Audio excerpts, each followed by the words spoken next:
Thank you, and warm welcome everybody that you're still here. It's getting late and the day is long, and I will jump right into it.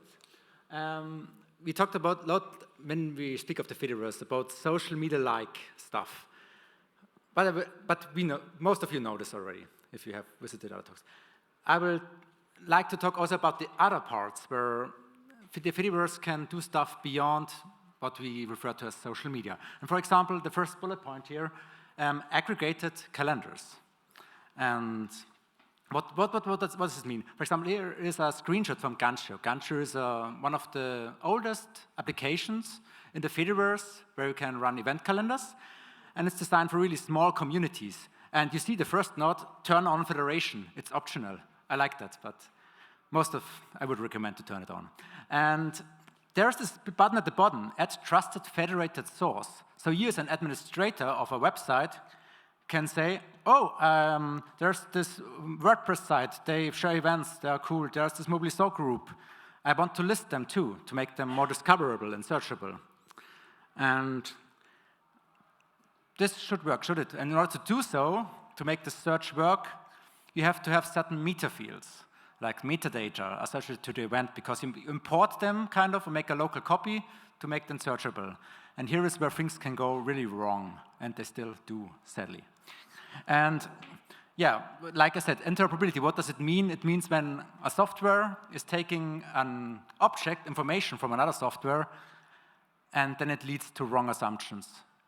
In very end, always in the eyes of the user, which gets confused or needs the original link back to get the right information. Yeah, for example, when we talk about visibility, like if we have like a Gancho instance and then what events from other page are I'm allowed to list. And Mobiliso was very early there, and they had a very concept, this was like Mobiliso-like concept, it worked for Mobiliso but not for others. It is like, it is important which actor published, is it a group or a person?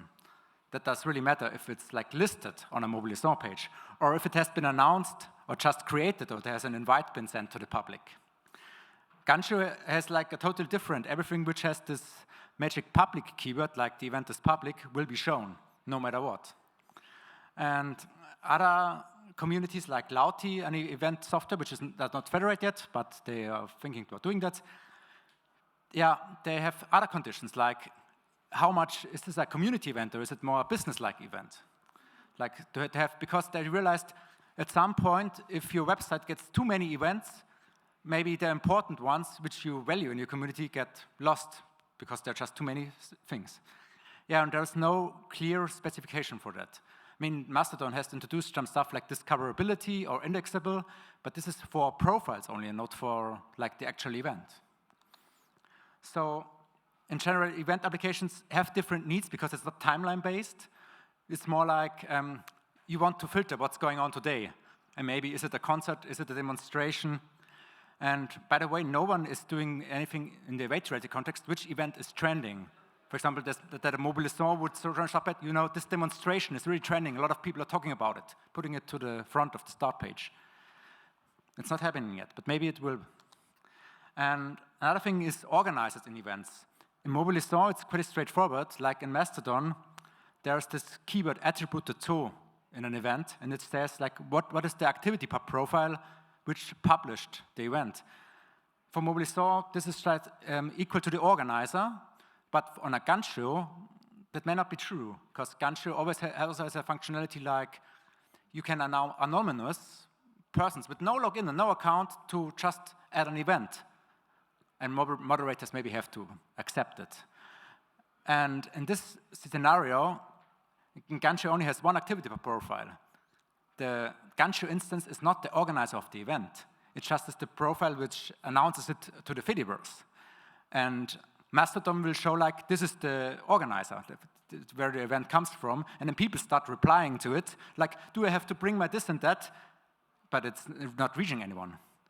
So the reply section and also who are the replies directed to is useless. And another thing, physical location. The activity pack specification does not mention anything, or activity streams, to be more correct. But Mobiliso started using schema.org to use more concrete data, and use the postal address within the location of the event. And Ganshu said, that's too complicated for us, we want just a string address. And Fredica said, we don't use schema.org, and they put like the address in the name of the place. And so things in federation can become complicated because maybe you just miss the location completely, or the name, if you don't look in the right fields. And there are also, during the pandemic, we got used to a lot of virtual locations and online things, and Mobilisor made a totally different thing by its own, and Ganshu and several WordPress plugins use a virtual location object from schema.org. So there again are two competitors, both with, I think Mobilisor has more downsides to it, and so it's about what should I do? Because there are now so many competing things, like, yeah, and another thing, I should just show some examples. Start and end time, they look so easy and straightforward. But there are so many special cases. For example, a very common one is just pick one, open end. So just leave out the end time of the event object. Is that correct? But you if you get a remote object and you list it, is it still going on? Should I still list it?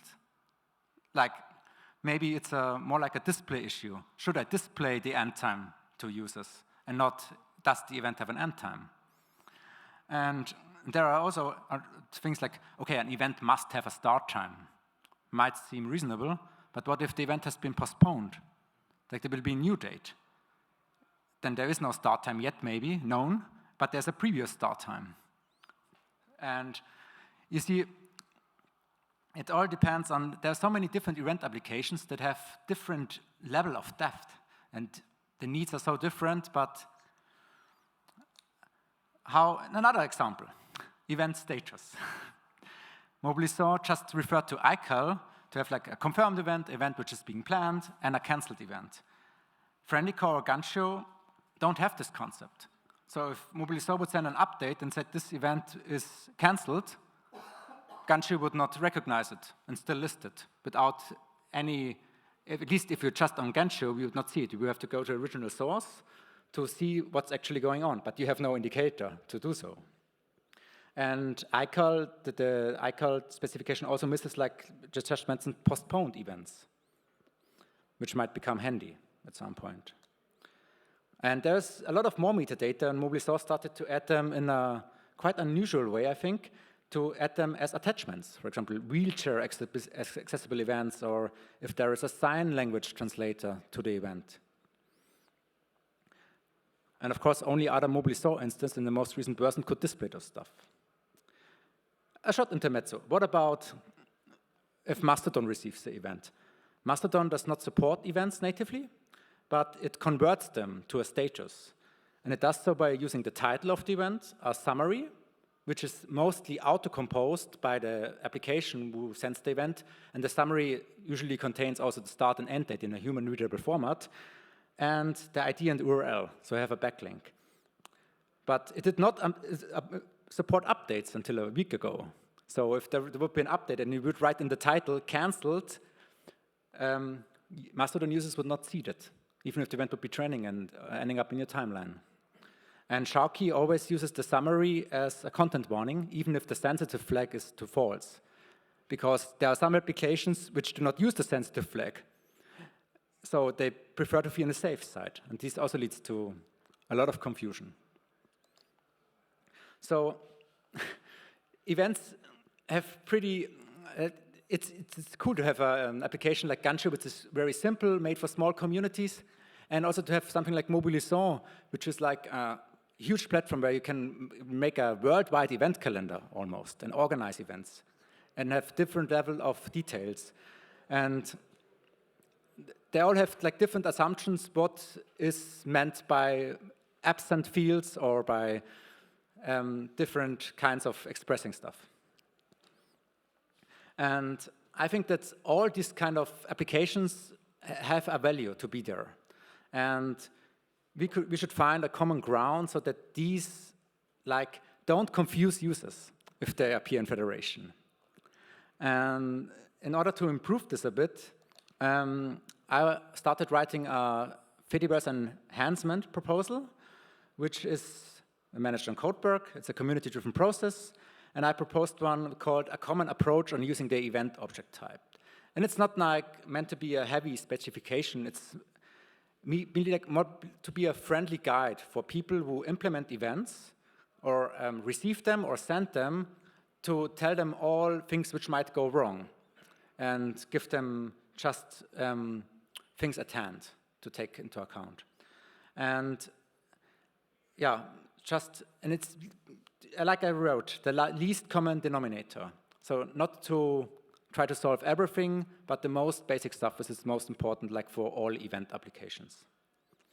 And this spec does not cover recurring or like sub-events. For example, if you have this FSFCon conference and all these little sub-panels and seminars, how to arrange those under one hood.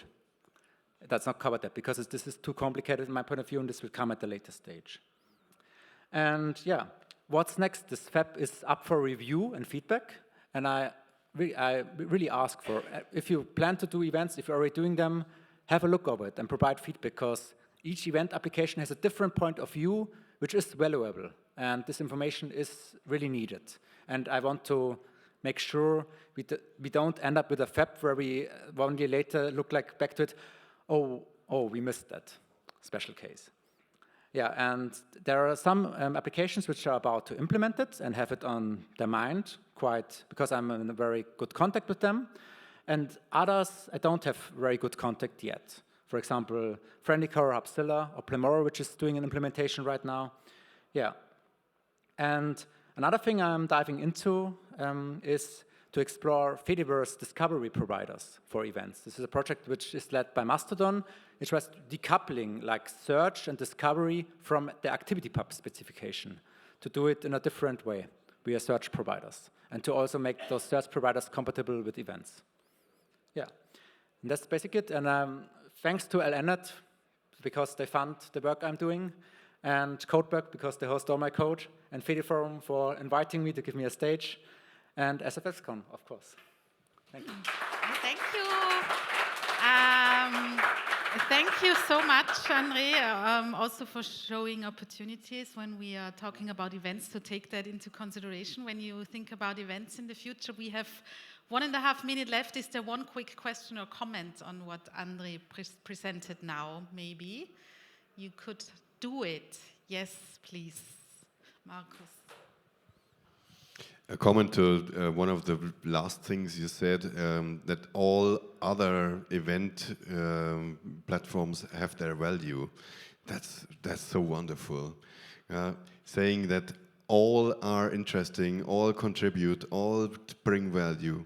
This is really, really awesome. Thank you very much for this. Yeah, that's really cool. And maybe you noticed there was no bonfire on it, but I just couldn't mention everyone. But shout out to you guys.